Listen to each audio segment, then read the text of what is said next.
All right. Welcome to another episode of Cyber Coast to Coast. I'm one of your hosts, Scott Schober here, and I'm here with my brother Craig. How's it going, Craig? Great. How are you doing, Scott? Good, good. Look forward to another great episode here. I'll give a quick rundown of maybe the three stories that are selected that we're going to dive into a little bit. And just to whet your appetite, our cyber tip of the week, we're going to be talking a little bit about apps, the apps on our smartphone, and that ties in nicely with our first story there. And that's taken from Info Security Magazine. Euro authorities warn World Cup fans over Qatar apps.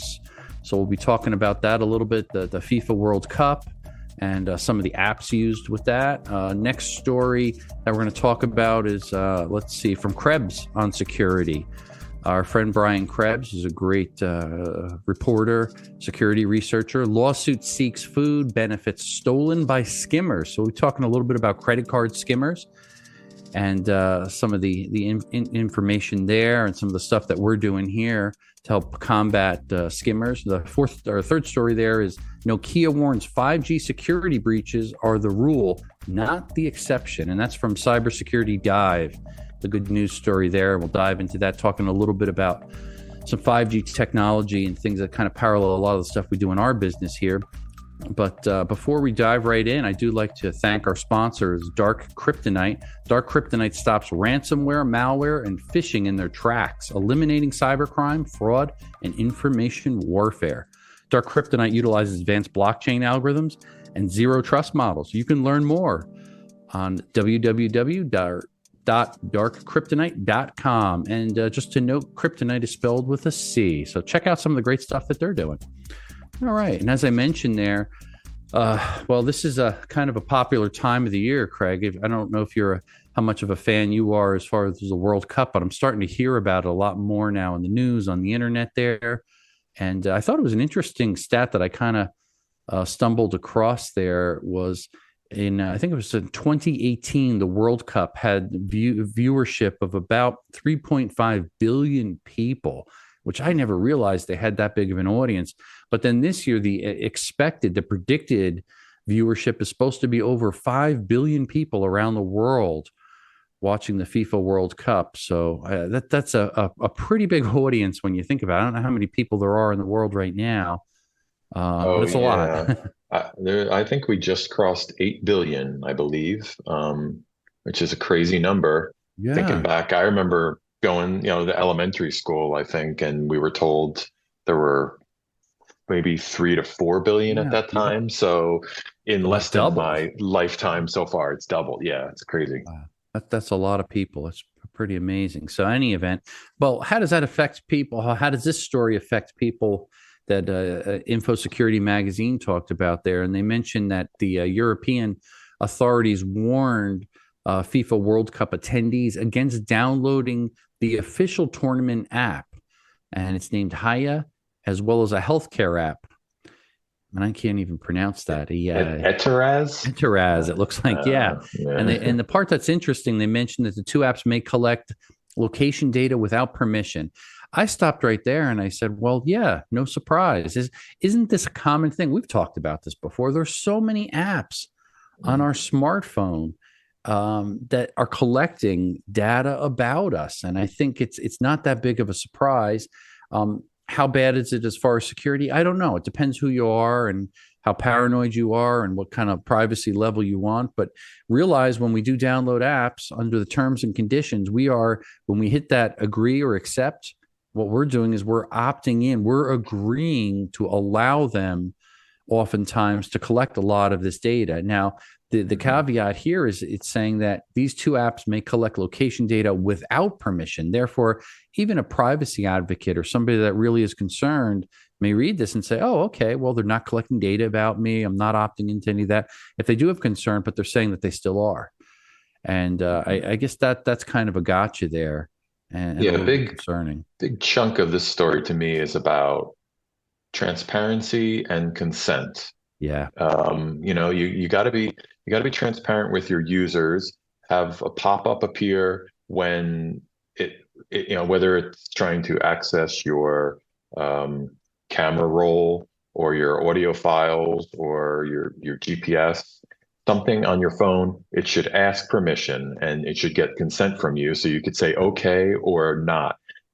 In this case, it's sort of it's kind of obvious because one of these apps is Haya is Yeah, the yeah, that's the official app of the FIFA World Cup, or one of them. I think they probably have a couple. But does that really need to know your location data?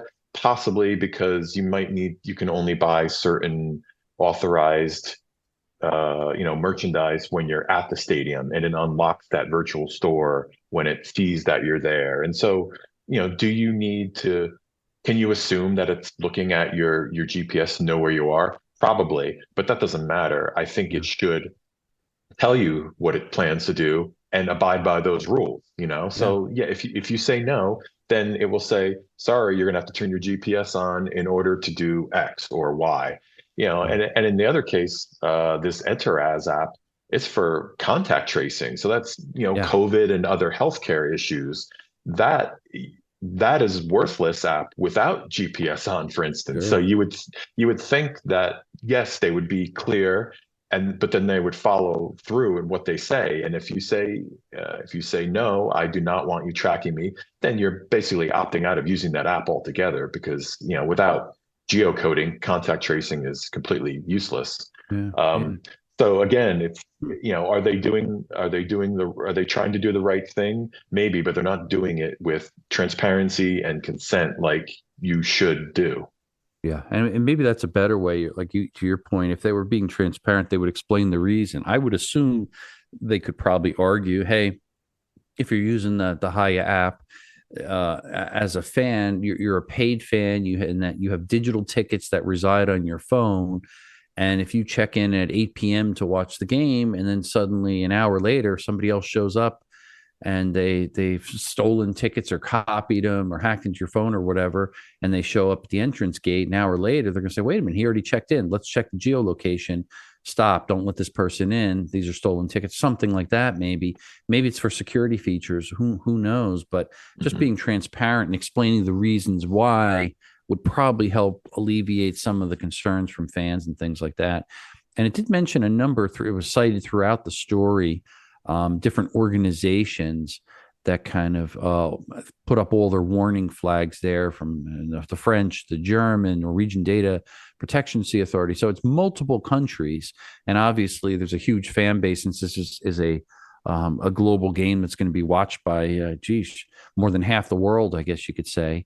Um, but for fans attending there, they do want to be careful and probably want to do a little bit more research before just quickly downloading those apps. And that kind of leads us, Craig, into that little I mentioned it at the onset there, the cyber tip of the week. And my thought is the apps on our smartphone. As I scroll through my smartphone, I did this the other night actually.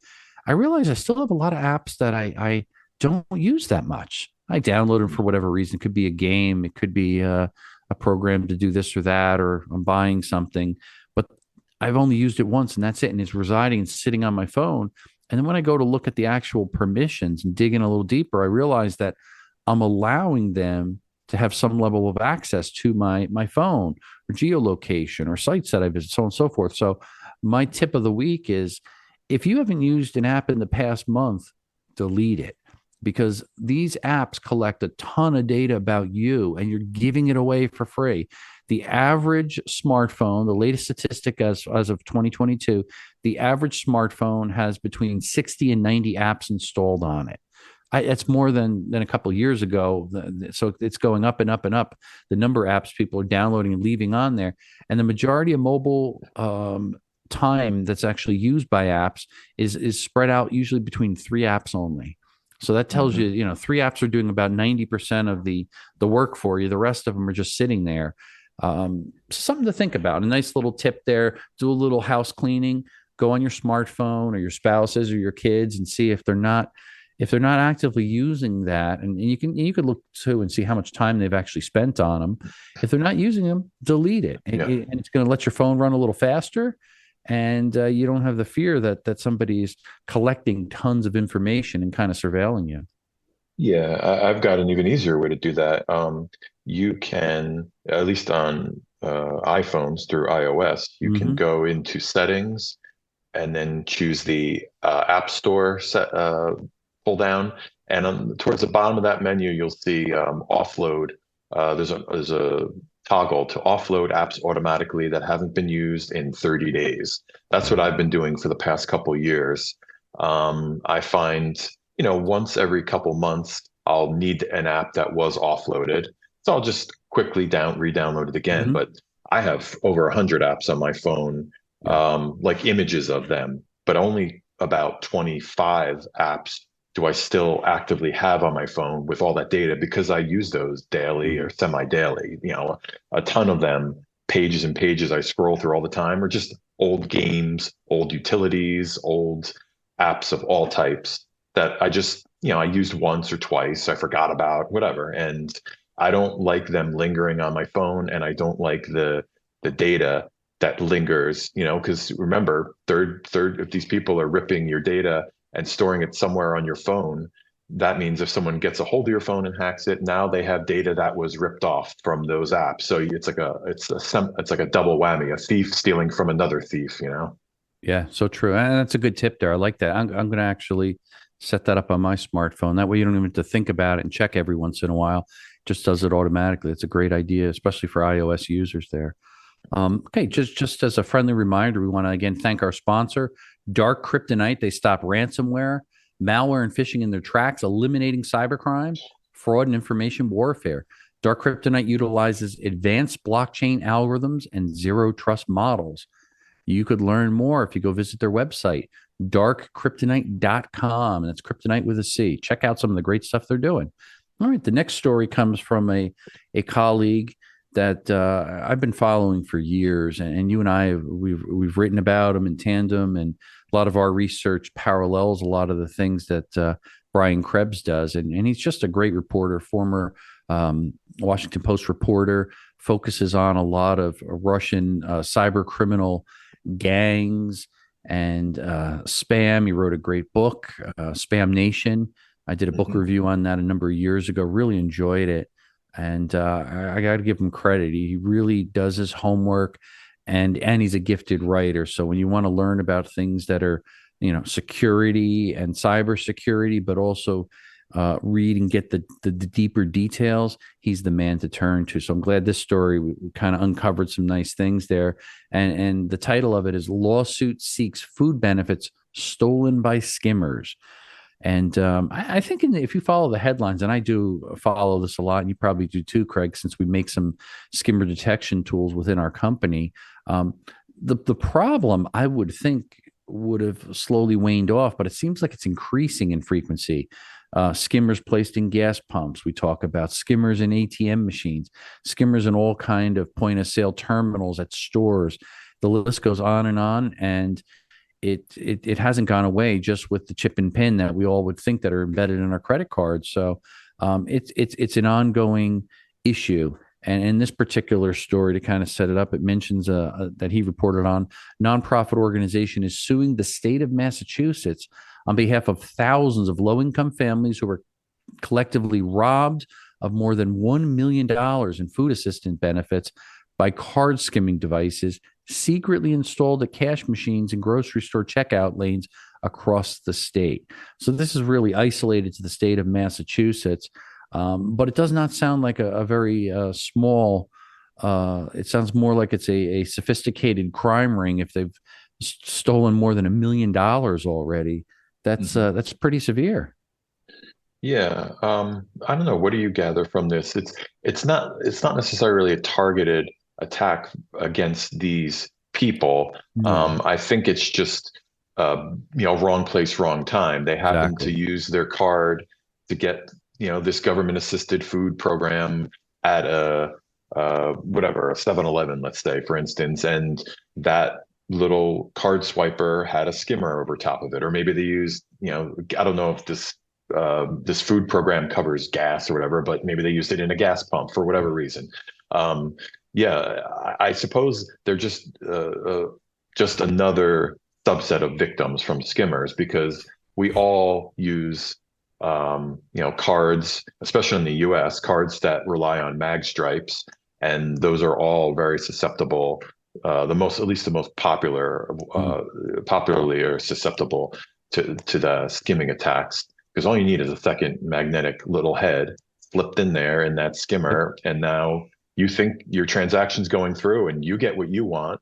But the problem is the thief gets what they want too, and that's your data and possibly even your PIN code if they install a camera to see you punch in your numbers.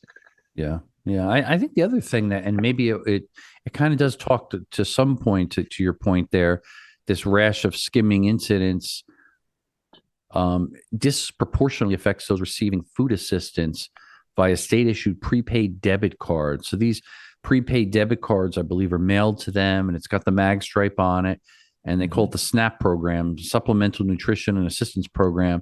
It's kind of surprising, but it says it serves over 1 million people in Massachusetts Mm. and 40 million people nationally.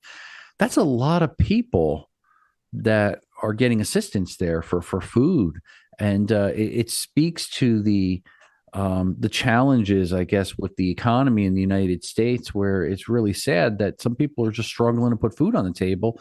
Not to mention the sheer price increases with inflation of food, Mhm. and now you've got these cyber thieves that are putting these skimmers everywhere. And who's it affecting? It's affecting everyone, but especially disproportionately this large percentage of people that's growing and growing that really need food assistance. They deserve it. They need it. Yet they're getting scammed out of their debit card money there.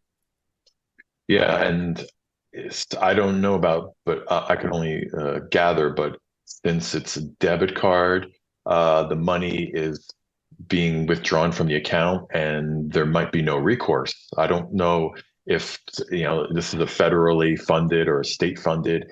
I don't believe they can come in and then even if you can prove that you were somehow stolen from, it's kind of like going up with cash and saying, yeah, I Yeah. had cash one moment, and then the next moment I looked down, I was missing some. What course of action can you take? You have to take the hit. And unfortunately, these people are right at or just below the poverty line, and they get hit the hardest. Yeah, it's hard there, and they may not necessarily be in the position where they can have technology and documentation and proof to get the money back. They're worried about putting food on the table. They're not worrying about buying the latest and greatest gadget or camera or trying to document it to get their money back. So it's really a kind of a sad story. I'm glad he reported on it. But it kind of speaks to the bigger problem of card skimming. Card skimming goes back for almost as long as there's been credit cards. And the United States is decades behind on really updating the credit cards to be properly secure. I always kind of laugh after the breach of Target that happened back in what, the 2013 time 13, frame. yeah. Yeah. Then within 2 years, I think it was 2015, the end of 2015, they mandated the laws of for credit fraud and the liability that it would shift down the chain from the issuing banks and credit card companies to the actual store owners, the retailers, anybody that would accept the credit card to make sure they upgraded to chip and pin. And hence, everybody did. It was more than 2 years, and some did it very slowly, but eventually they all did it. Otherwise, they would have the shift of the liability when a credit card is compromised or debit card, they would have to flip the bill and it put companies out of business. So they have great protection laws as long as you updated security, which most did. However, it wasn't properly implemented. Really, what they implemented was chip and signature, they call it. So when you Mhm. stick the card, kind of perpendicular into the front of most credit card machines, they just ask for a signature. They don't ask or don't require you to enter an actual physical PIN. There's only a few locations that I know of that actually will accept a PIN that you put in. I know Target being one of them, which kind of started in this conversation as far as the breach. So that's one thing Mhm. that I really wish would get properly updated and more secure, and properly implementing it, not half baked. And the reason is, which everybody always wonders, well, why don't they just do it? Other countries in Europe, they do it, this and that, is because it costs more money, because it slows people down at the checkout times. They want to be able to process in the United States as many consumer purchases as possible at a retail outlet. And I guess, unfortunately, they're chasing the dollar. They're not worried about security that much. Yeah, and you mentioned early skimming and the early 2010s and the target Hmm. breach and that kind of thing. And that reminds me of that's really the time that kind of skimming or anti-skimming, I guess you'd call it anti-skimming journalism began because that's the first around the first time. I think it was right around 2013. I saw Brian Krebs, who Hmm. really pioneered this whole form of journalism about skimming. He traveled down to I think it was somewhere in Mexico. It was Mexico. Yep. Cancun or something like Hmm. that. It was a really nice resort. It wasn't a seedy, scary town full of criminals and all that stuff. It was a nice resort, nice hotel. And in the midst of this hotel was a suspicious ATM. And sure enough, he walked up to it and was able to determine that the card insert slot was just kind of hacked on there, haphazardly, and he pulled it off. He warned the hotel managers, he warned fellow guests, and the whole time he had his phone out. So he was doing kind of his own little gonzo video journalism, which inspired me to then write up some scripts. And remember, we used to go out to gas stations, and every Exactly. Yep. time every time there'd be a new skimming event in the news, we would cover that story. And I'm me with the camera on my shoulders, and you with the microphone, like coming at you, just like you were some kind of news I team on your side kind of guy, Yep. and reporting on the Still story. And they were very investigative. Yep. yeah, it, That it was was very great. effective, because we used the backdrop of not literally where it happened, but where it could happen, just Yep. to so people know that. And I think it got the message out. And going back to Krebs for a second, I think he also kind of inspired us to come out with the SkimScan product. Yep. It's a very powerful tool that Berkeley manufactures and sells to all types of users, but mostly people that mostly gas station managers and Hmm. the weights and measures guys, and even some banks with their ATMs and all kinds of vending machines and kiosks. Anything that has a payment terminal in it that requires a card swipe, you just throw the skim scan in there and it will immediately give you a green light or a red light and tell you whether you need to do further investigation because there is a suspicious unknown, most likely a magnetic head that it detected Hmm. in there. So you open up the machine and take a look for yourself. But I think Krebs kind of inspired Berkeley to do that because no one wants to walk around and tug on the terminal facade to see if it falls off. You're going to look like Yeah. a freak. But to go up and just slide it in and out real quick and get a quick reading, and then you could alert the authorities. It's a much more practical way for both owners and operators of these payment systems, as well as consumers. If you want to be a consumer advocate, kind of like Krebs is in a way, Hmm. you could certainly do this with the right technology. And I think it's exciting when you can empower people of all types to go out and foil criminal deeds. Oh, absolutely. Yeah. And I'm kind of excited too, because we've gotten an opportunity to work closely with law enforcement, with national weights and measures. I was helping there, joining the skimmer task force as well. And it's really more of an education, how to properly check to see if there's skimmers placed in. And a lot of our research led to not just training. We did training videos. I did training classes as well as some of our sales engineers, but really development of the next generation product where we took it to the next level with a Bluetooth detection. We're kind of excited. We're developing a new product we're releasing early next year. We're still wrapping up the firmware software on it called a Blue Sleuth Pro. That's really designed so you can quickly direction find on skimmers that are placed in gas pumps, but these are Bluetooth enabled skimmers, wireless skimmers. And that's kind of the hot one that's going around. Because think about it, most thieves, if they place a skimmer in an ATM, if they have the means to get in there and place it, they don't want to have to come back to the crime scene. They want to be able to pull up within 75 feet, download all those stolen skimmed credit cards, and burn fresh cards later. And with a gas pump, it's a little easier to get inside and out, open up and install a skimmer because they're not as carefully watch with cameras and security. If you go to most gas stations in the middle of the night, they're black, and if there's one camera there that could possibly get you, that's about it. So it's a lot easier to install them on gas pumps, I think, throughout the United States. And there's well over 1 million gas pumps, so you can pick and choose your stations where you could slip them on. And I get regular reports from the industry every time certain customers of ours get skimmers and they find them. They let me know, and I feel good because I say, okay, that's one less skimmer. The average skimmer, the last stat I read, was stealing in a gas pump in the United States before it's found is about $113,000 is stolen in credit cards before it's actually found and reported. If you multiply that by how many skimmers there are out there, it's scary how many thousands upon thousands. And it's not that the old days you had to build your own scammer. As you mentioned, you take a second read head, a magnetic read head, and put it on there, and it's a mechanical and a little lithium battery. You're kludging it all together, this tiny circuit, and slide it into the ATM or the POS terminal there. Nowadays, you can just go on the dark web and you can buy it. You just throw money at the problem, and you could say, "Hey, I want to buy 100 skimmers. What's the cost?" You negotiate it on the dark web. You pay for it with digital currency like Bitcoin, which is not that valuable at the moment, and you can get a lot of skimmers pretty cheap.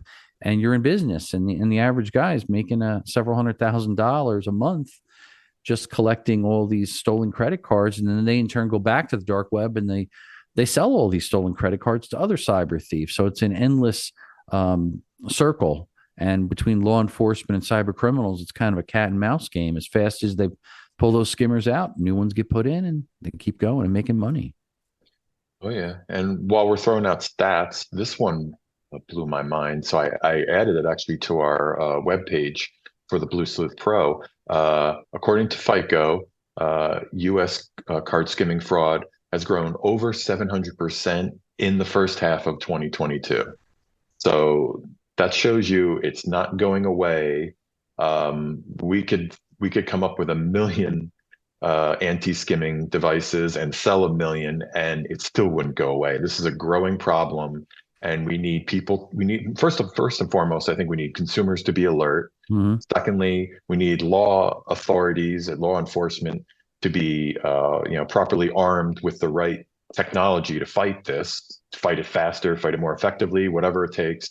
And third, we probably need some legislation on the books, something either higher fines for when these people are caught, or some kind of mandated regular searches of ATMs Mm-hmm. in any bank that has federal protections, for instance. Those kinds Yeah, of things. You can't exactly. you can't mandate it across everyone, but you can certainly find certain hotspots that are prone to these attacks and these hacks, and mandate that they get regular audits of some type in order to keep these skimmers out of our point of sale systems. Yeah, yeah, it's a great point. So maybe our listeners are wondering, okay, great, you're telling me all this skimmers are getting worse. There's problems. There's wireless skimmers. So what do I do? Old school. I encourage you, and I'm proud even of my daughter. She does it at gas stations. You pay by cash. Cash is king. Don't use a credit card. Don't use a debit card when you fill up your car. Just take out the cash, and it can be a little painful with gas it's at hovering around $4.50 a gallon. But you were much safer than trying to stick your credit card into a machine these days, where there's a likelihood that it could be skimmed. So that's good advice. Yeah, the other one is it's just more common sense.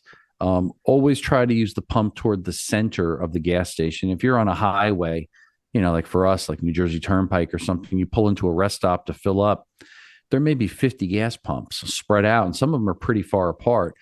Statistically, if you go to the gas pumps toward the center, that's the closest to where security cameras are, lighting is, and people, there's less of a likelihood that a skimmer's placed there. It's typically done on the outskirts of the pumps. That's where they're placed, and a much higher chance of getting your card skimmed. So you can also use that where possible to minimize your risks and stuff. But yeah, it's a growing problem, and you got to be careful as a consumer. The ATMs, it's a little bit harder to find access because of the modern ATMs. They've changed them. And if it's an older bank, it's a lot easier where they could place a skimmer over the existing card reader with a bezel and paint it so it looks very similar, or they slide it down the neck, a thin one that goes down inside of the ATM. The getting a Bluetooth skimmer inside of an ATM machine can be challenging, but we don't want to put it past thieves, because I've even seen some of the evidence where they'll actually take a drill and drill through the front of a machine, and then with tools slide a skimmer in, plug it in, and then they just basically put a sticker over the hole that they just drilled into the machine and cover it up, and you would never even notice it. It looks very normal. So thieves have done some pretty amazing things, and we don't want to just trust that it's 100% safe. So use caution. I personally don't like to use a debit card. If I'm going to have to, I will go to one bank that I use all the time, that I know the security and I have a level of comfort, over trying to go to random banks or airports or kiosks anywhere, because it just increases your likelihood of getting skimmed. Parking garages are another big problem. The point of sale terminal, you can't see it. In the past, I've been scammed, or I should say scammed and skimmed in the past a few times. So, we got to really be careful. Try to use cash wherever you can. And if you have to use a debit card, that means you're going to have to use your PIN. So just make sure, just like we were taught for years. I mean, this is probably the younger generation, doesn't have to deal with this because they're doing, they've got their digital payments of all types. But we had to go out in the old days. We had to go out and get cash, and we were always told by our parents, make sure you stand close to the machine. Well, of course, first be aware of your surroundings, because you never know who's behind you. But if there is someone behind you, stand close and guard so they can't see your PIN entry. Well, the same holds true for a hidden little camera that might be just above the PIN. You just put your hand there. I do it now all the time. It's like second nature. I don't even know I'm doing it, because I've just trained myself to do it. So you're blocking the possibility of them using any of them getting into your debit card, because they might have your name, they might have your account number from that swipe. But if they don't have the PIN, they can't get you, and they're going to move on to someone who they can get. Yeah, that's true. Good advice there. Some practical old school tips that still apply today in this modern world of digital currency. And again, I would just throw out there, I love digital payments, as you kind of alluded to there. Google Wallet, and I use Apple Pay myself. I know you use Apple Pay. Secure end-to-end encryption. Apple has done a great job at it. It's getting accepted more and more places. I highly encourage people to consider migrating over to that. It's really not well accepted at gas stations, of course. That will be in the next few years. It'll start to be accepted there. They're just starting to at a few stations I've seen. So it's coming, just not there yet. All right. We kind of transitions us into our next story here. I just want to, again, just do a shout out and thank you to our sponsor there, Dark Kryptonite. Dark Kryptonite stops ransomware, malware, and phishing in their tracks, eliminating cybercrime, fraud, and information warfare. Dark Kryptonite utilizes advanced blockchain algorithms and zero trust models. You can learn more if you go to their website, darkkryptonite.com. Kryptonite with a C there. Okay, our final story here, Craig, is taken from Cybersecurity Dive, an interesting news story. Nokia warns 5G security breaches are the rule, not the exception. Even before we dive into it, this is more just a kind of your gut. What's your personal thoughts when you hear 5G? And I'll share what I feel, and I'm curious what you feel. You instantly think, or at least I always thought, 5G is going to be a whole lot more secure. Every generation, as they migrated from the old days when we used to have, cellular amps, you can go down to Radio Shack and you could buy a scanner, and with adding a part or two to it, you could suddenly build a cellular scanner. And we developed a lot of equipment used for mostly combating people smuggling drugs, and we could listen to both sides with handoffs and both sides of the conversation as the cell phone would shift from tower to tower. It was pretty advanced equipment then, and we used to, trigger tape recorders, and law enforcement would use our equipment extensively to go in and to different countries where there were huge drug problems and catch the bad guys. Those days changed as things migrated into the 3G third generation, which was predominantly here in the US, CDMA, and globally GSM standards. and then 4G LTE standards, which is really everywhere. And 5G is even more of a global standard. And I would think with all these improvements and higher speeds and throughput and low latencies, security is going to get better and better. Am I crazy? What's your thoughts? Yeah. I think we were made a lot of promises with 5G, and I think very few of them have come through.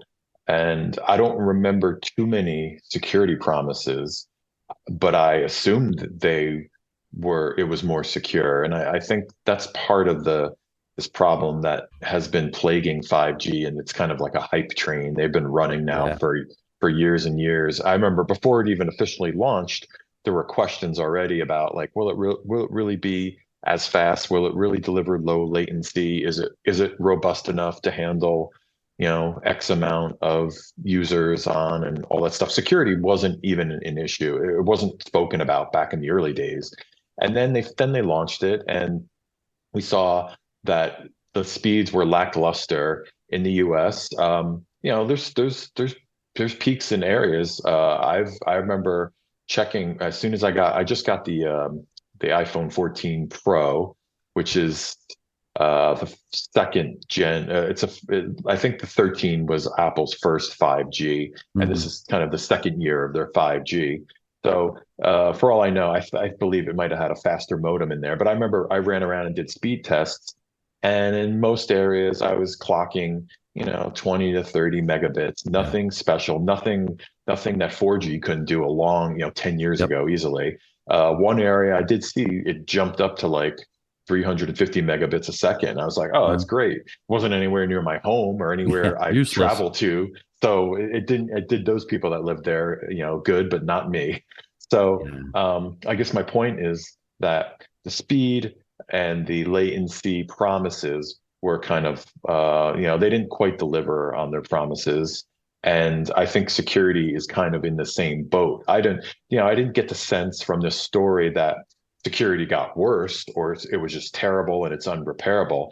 I got the sense that people were expecting the next generation of telecommunications platform to be 5 to 10 times faster and 2 to 3 times more secure. Sure. And it didn't pan out that way at all.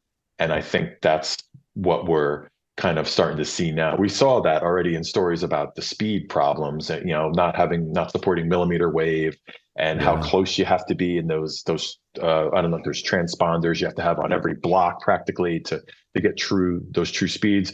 Those stories are old news. Now the new news is, hey, it's not just not as fast as we promised, but it's also not as secure as we promised or as you assumed it would be.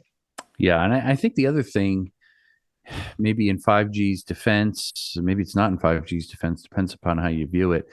If you go back 4 years ago and look what's transpired over the just past couple of years, with all of the equipment, 65% of the infrastructure equipment was made by Huawei. Huawei was banned by the United States, and that equipment, the infrastructure equipment for 5G, had to be removed from these base stations, starting in the United States, and that branched out now to other countries. And the cost just in the United States, I believe the estimate was a little more than $3 billion to remove it. And as they're getting through this, more than halfway done ripping out the old equipment and putting in new equipment, that being Nokia or Ericsson or whoever, to replace the Chinese Huawei equipment, they come up over $2 billion short. So you're talking about an immense amount of money to take this equipment out, throw it in a dumpster, and now install new equipment because you already bought the old equipment. You just got it set up and dusting it off, and it starts working. Now you're ripping it out. Now you're installing new equipment, getting configured, set up, and you're trying to do all this while people now are buying the latest and greatest, whatever, Samsung, whatever phone or iPhone, and trying to see how well the 5G works, only to be disappointed like you and I and many other people. It's not that much better. What I'm more impressed with is how good 4G LTE does work. Mhm. I think 5G will be here and it'll be have widespread mass adoption.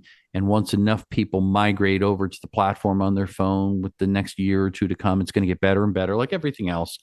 It's the early adopters that seem to pay the price. And we tend to be early adopters with technology because we enjoy it and like to play with it, but we don't get the necessarily all of the benefits up front. It's the later models where they get the kinks and the bugs out and improve things. The stat in this story here, it mentioned Nokia stated that contrary to popular belief, 5G technology will make cyber attacks more common.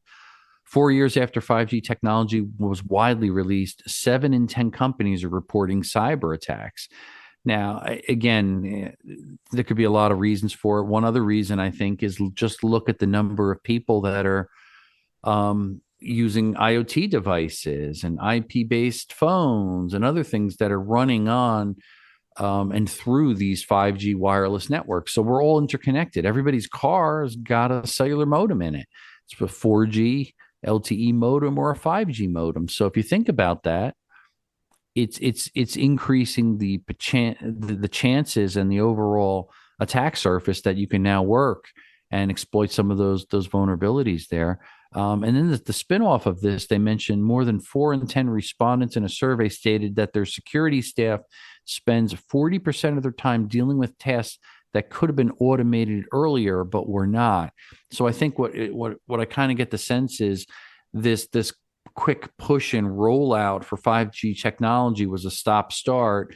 They didn't have an opportunity to fully automate all the tasks, and some of them became manual because it was easier or faster at the moment because everything wasn't up and running.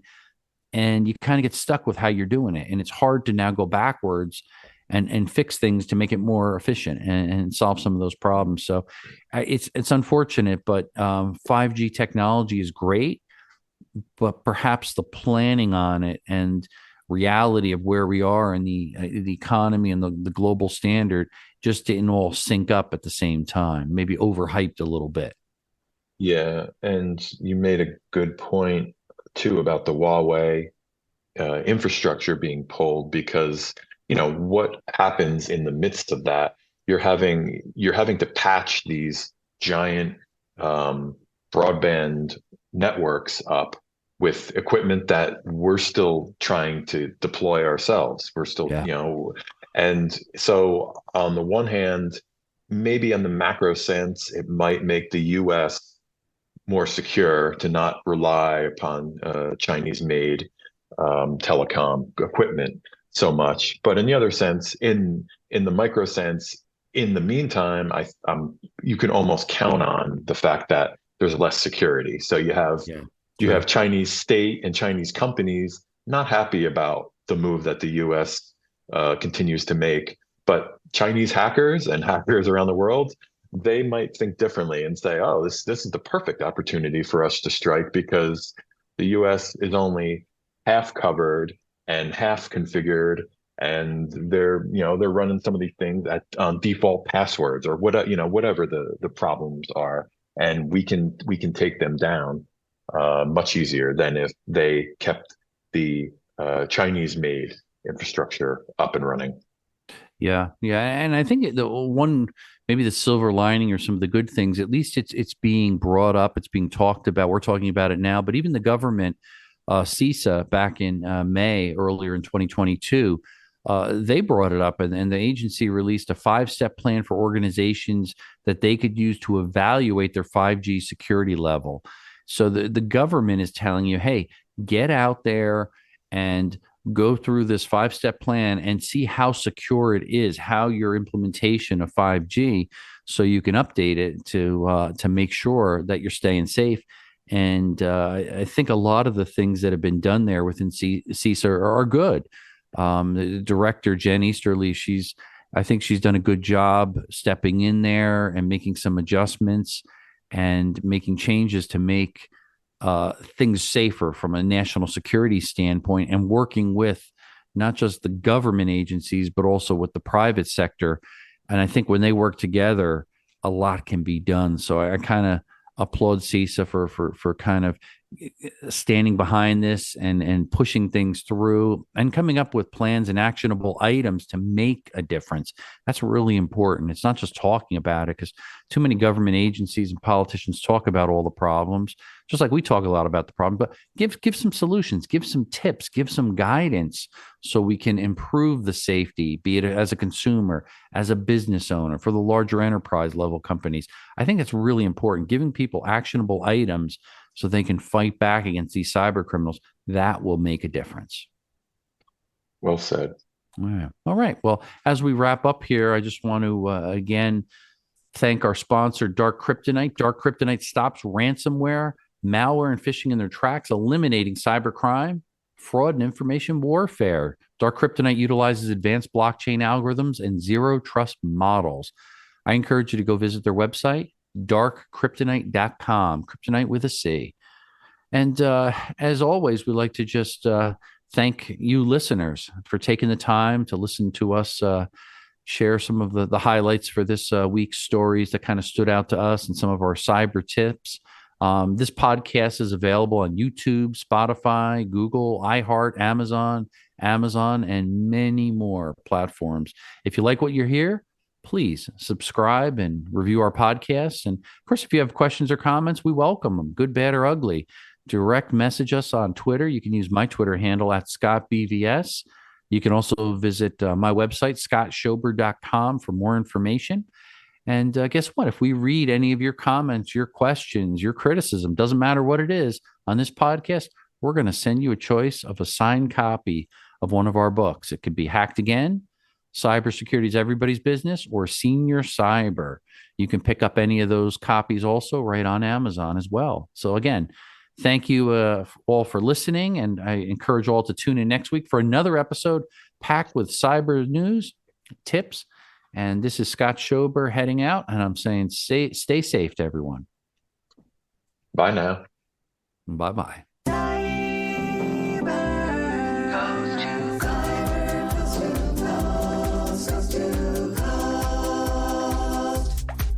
With your host, Scott and Craig Schober.